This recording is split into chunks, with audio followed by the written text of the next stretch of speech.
ନମସ୍କାର ବନ୍ଧୁ, ସ୍ୱାଗତ ଆପଣଙ୍କୁ ମୋର ଏଇ ଆଉ ଗୋଟେ ନୂଆ ଅଧ୍ୟାୟକୁ।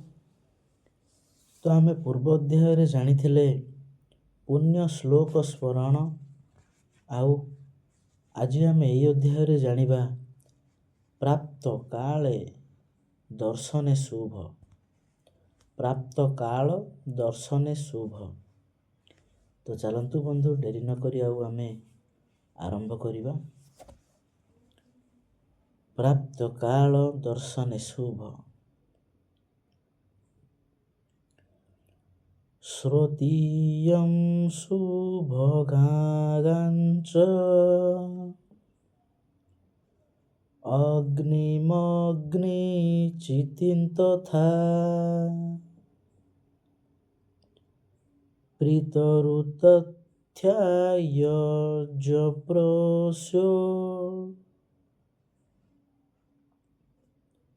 ଦୀପଦାଭ୍ୟସ୍ୟ ବିମୁଚ୍ୟତେ।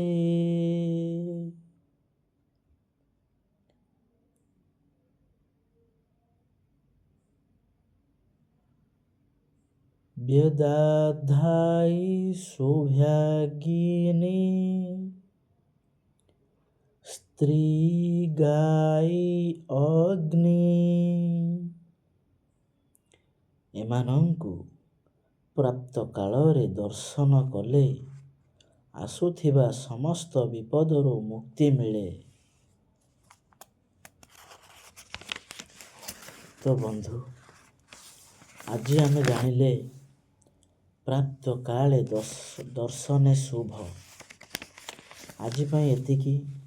ଆମେ ଆଗାମୀ ଅଧ୍ୟାୟରେ ଜାଣିବା ଭୂମିରେ ପାଦ ଦେବା ପ୍ରାର୍ଥନା। ସେହି ପର୍ଯ୍ୟନ୍ତ ନମସ୍କାର।